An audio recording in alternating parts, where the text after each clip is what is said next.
मोती बंदर अपनी टोली के साथ आम के एक दरख्त पर रहता था। मोती बहादुर और समझदार मगर थोड़ा भोला भी था। तमाम बंदर उसकी इज्जत करते थे और उसका हर कहा मानते, लेकिन अधर कुछ दिनों से सब बंदर परेशान थे। बात ये थी कि आम का पेड़ सूख रहा था। उस पर फल नहीं लगते थे। पत्ते भी झड़ने लगे थे। चनाचा उस पेड़ पर रहना बंदरों के लिए मुश्किल हो गया था। जंगल में कई हरे भरे पेड़ थे। बंदर किसी भी पेड़ पर रह सकते थे और उस मकसद के लिए उन्होंने कई बार मोती से बात की, मगर मोती कहीं और जाने को तैयार ही न था। मोती को आम के उस पेड़ से बहुत लगाव था। उसके बाबा ने बताया था कि उनकी टोली दादा पर दादा के जमाने से ही उस पेड़ पर रहती आई है। उस पेड़ के आम बहुत मीठे हवा करते थे और ये पेड़ हम लोगों को बहुत साया दिया करता था। मोती को उस पेड़ से बहुत प्यार था। इसे छोड़कर कहीं जाने के बारे में वो सोच भी नहीं सकता था। दूसरे बंदरों ने मोती को कई बार समझाया कि पेड़ सूख रहा है, उस पर रहना मुश्किल है, मगर पेड़ छोड़ने की बात सोचकर ही मोती का दिल भर आता था। टोली में पनको नामी एक बंदर भी था। वो बहुत समझदार मगर थोड़ा शरारती भी था। मोती पनको को बहुत चाहता था। सब जानते थे कि एक दिन पनको ही टोली का नया सरदार बनेगा। कुछ बंदरों ने पनको से कहा, पनको भाई, तुम ही मोती को समझाओ।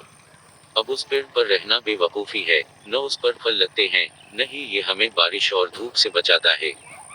मुझे भी लगता है कि हमें ये पेड़ छोड़ देना चाहिए। मैंने भी कई बार मोती बाबा से बात की है, मगर उन्हें उस पेड़ से बहुत प्यार है। पेड़ छोड़ने की बात सोचकर ही वो दुखी हो जाते हैं, पनको ने कहा। पर ऐसा कब तक चलेगा? बंदरों ने उदास होकर कहा, भाइयों, उस तरह दुखी होने से कुछ न होगा। सूझबूझ से हर मुश्किल को आसान बनाया जा सकता है। पनको ने उनका हौसला बढ़ाते हुए कहा, तुम सबसे होशियार हो, तुम ही कोई रास्ता निकालो। सब बोले, घबराओ मत, मैं सोच कर कुछ करता हूँ। इतना कहकर पनको सोच में पड़ गया। अगले दिन वो रोता हुआ मोती के पास आया। अरे क्या हुआ, क्यों रो रहे हो? मोती ने पूछा। बाबा, आज बड़ी भूल हो गई। आज आम खाने का दिल चाहा तो मैं नदी किनारे वाले आम के बागीचे में चला गया। अरे बेवकूफ, तुम सबको कितनी बार समझाया है कि उधर न जाया करो। बागीचे के रखवाले के पास बड़ी बड़ी लाठियां हैं। मोती ने गुस्से से कहा। वही हवा बाबा, एक रखवाले ने मुझे देख लिया। मुझे लाठी से मारा और लाठी मेरे हाथ पर लगी। लगता है हाथ की हड्डी टूट गई है।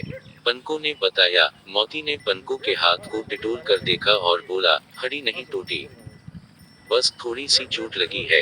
हाथ पर पिटी बांधने से ठीक हो जाएगी। मोती ने पनको के हाथ पर पिटी बांध दी। 2 दिन बाद पनको अछलता कोदिता मोती के पास आया। उसने पिटी गले में लटका रखी थी। बाबा, मेरा हाथ ठीक हो गया है, अब दर्द नहीं हो रहा। पनको खुशी से बोला। वो तो ठीक है, पर तुमने पिटी गले में क्यों लटका रखी है? मोती ने हंसते हुए पूछा। उस पिटी ने मेरा हाथ ठीक किया है। मुझे ये अच्छी लगती है। मैं इसे हमेशा अपने पास रखूंगा। पनको ने कहा। अक्ल से काम लेना सीखो। एक दिन तुम्हें उस टोली का सरदार बनना है। ऐसी बेवकूफी वाली बातें करोगे तो कौन तुम्हारी इज्जत करेगा? मोती ने समझाया। बाबा, आप भी तो उस सूखे पेड़ से इतना प्यार करते हैं। अब न उस पर फल लगते हैं, न पत्ते उगते हैं। फिर भी आप इसे छोड़कर जाना नहीं चाहते। बस मैं भी यही चाहता हूँ, इसे कभी नहीं फेंकूंगा। पनको जिद करने लगा। मोती सोच में पड़ गया। वो समझ गया था कि पनको की तरह वो भी बेवकूफी ही कर रहा था। सूखे पेड़ पर रहना गलत था। सब बंदर मुश्किल में थे। सब किसी दूसरे पेड़ पर रहना चाहते थे। बस उस पेड़ से दिली लगाव की वजह से उसको छोड़ना नहीं चाहता था। पनको, तुम वाकई बहुत अच्छे हो। कितनी आसानी से तुमने मुझे मेरी भूल का एहसास दिला दिया। हम आज ही उस पेड़ को छोड़कर किसी दूसरे पेड़ पर चले जाएंगे। मोती ने कहा। ऐसा है तो मैं भी उस पिटी को अभी फेंक दूंगा।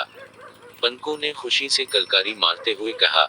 फिर उसने कहा, बाबा, एक बात कहूँ, आप गुस्सा तो नहीं करेंगे? बोलो, क्या बात है? मोती ने पूछा। बाबा, मेरे हाथ में कोई चोट नहीं लगी थी, बल्कि मैं आम के बागीचे में गया ही नहीं था। सब एक ड्रामा था। पनको ने कहा। पनको, तुम बहुत शरारती हो। मोती ने कहा और खिलकर हंस दिया। सब बंदर आम के उस सूखे पेड़ को छोड़कर चल दिए। वो बहुत खुश थे। पनको सबसे ज्यादा खुश था। अपनी सूझबूझ से उसने टोली को मुसीबत से बाहर निकाल लिया था।